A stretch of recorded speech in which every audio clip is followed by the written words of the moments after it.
All right, so in this podcast, I'm going to cover what are the three types of e-commerce business models. If you're looking to get into e-commerce, if you're new to the world of e-commerce and you want to sell food products, obviously with Marketing Food Online, or if you're looking to sell any digital products or physical products online, there are three types of e-commerce business models.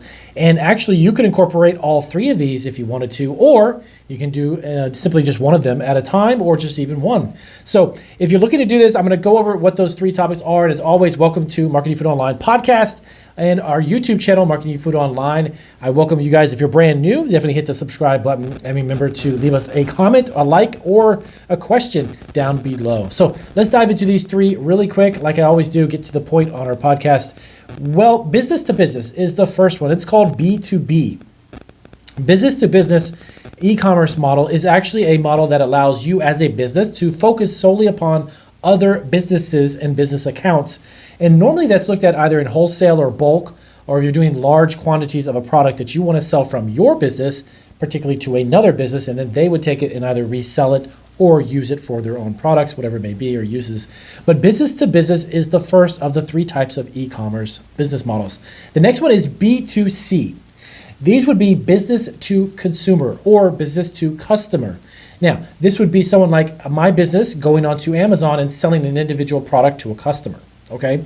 Now, we of course have businesses who buy our products from us on our Etsy store, our Amazon and eBay stores. Don't get me wrong. But this is a business that's focused strictly on myself. If I didn't want to do business with other businesses, or didn't want to do simply consumer to consumer or C2C, you look at business to customer or business to consumer.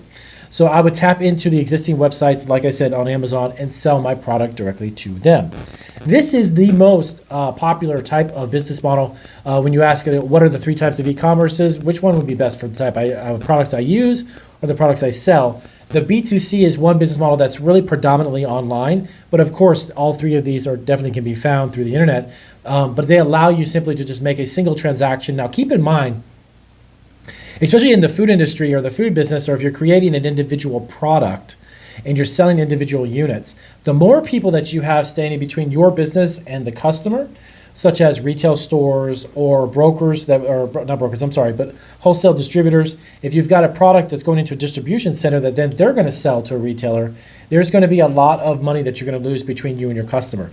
Keep that in mind. So the more people that you have between your actual final end user and your customers, you want to make sure that you don't have that many between it, because you're going to be losing a lot of money, or you're going to have a lot lower margins on those products, especially when you're doing individual products or individual units. Okay, hopefully that makes sense. You want to make sure that you cut out as many people as possible if it's just simply you shipping a product directly to them. For instance, now that we're on Amazon and on eBay and these other websites, they take a cut of the actual transaction. And then in some cases, when you work on eBay, and if PayPal happens to be the company that actually transacts the transaction, they're going to take a percentage of that too.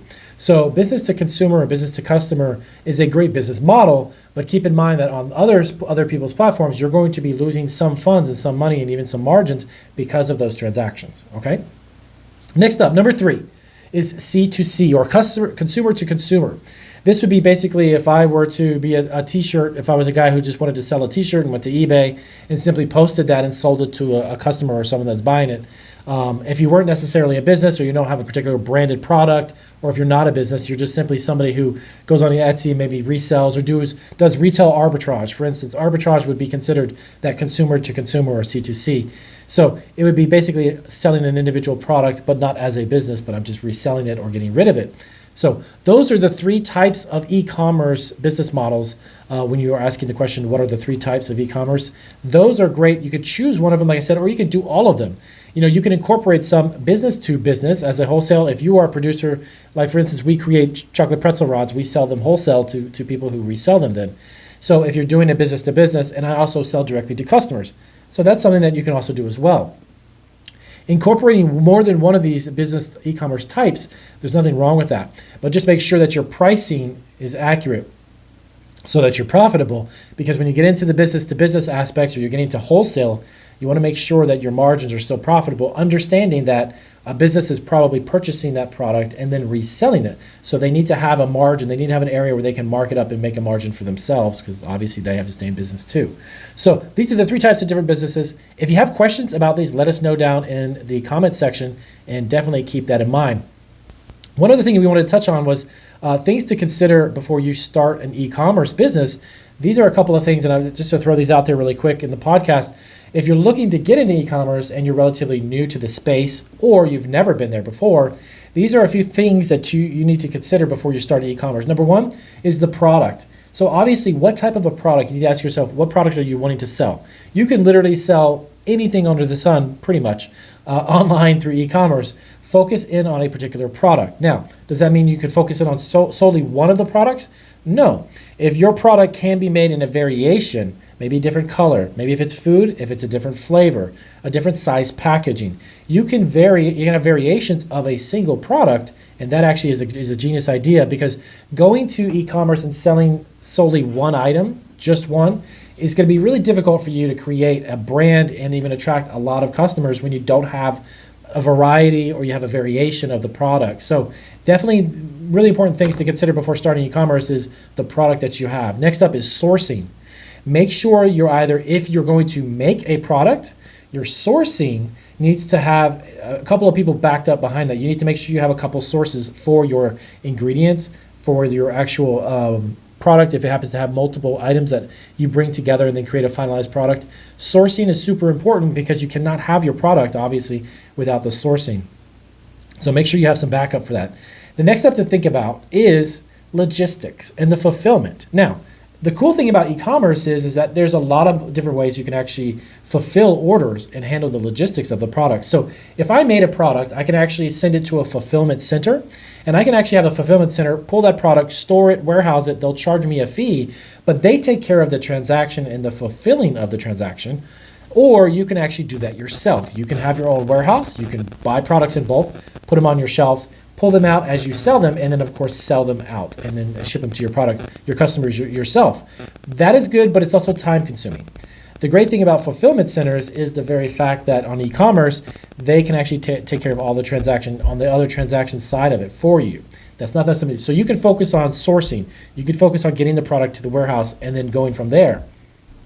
Next up, very important when you're doing this type of business and things to consider is permits and licensing.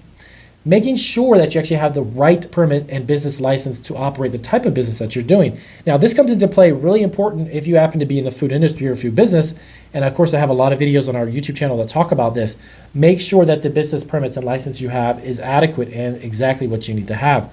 If you happen to be selling non-perishable products, things that are not food related, electronics or gadgets or laptops, whatever it may be, in the warehouse that you've got, you need to make sure that you've got it inspected and it's got the proper licensing for wholesaling or reselling. All of these things are very specific on the different types of licenses when you apply for them. Make sure that you have the right ones. And of course, any type of business you're operating, even if you're not selling a food product, you need to have insurance, okay? Just basic insurance for your food business or for your reselling business as well. You don't want to use this, you want to use e-commerce as a hobby. There's a lot of people who do this. And depending on the type of product that you make, you're kind of safer in some sense than others. But if you're selling products that have the potential to harm people or hurt people, or if they're going to buy a food product where they're going to eat it and ingest it and they could get sick, make sure you have yourself either incorporated or an LLC and you've got some type of insurance policy behind that, okay? That's something you definitely need to think about and consider before starting an e-commerce business, no matter what type of a business it is. You've got to understand it's very similar to that of a brick and mortar. It's just that the outlet is different. You're reaching people through the internet and through a computer as opposed to a brick and mortar. So make sure you have that as well. So just a couple of really extra quick tips on the end there for things to consider. If you've got any questions about e-commerce or internet businesses, let us know down below too, and we'll hop on that as quick as we can. I'll see you guys in our next video.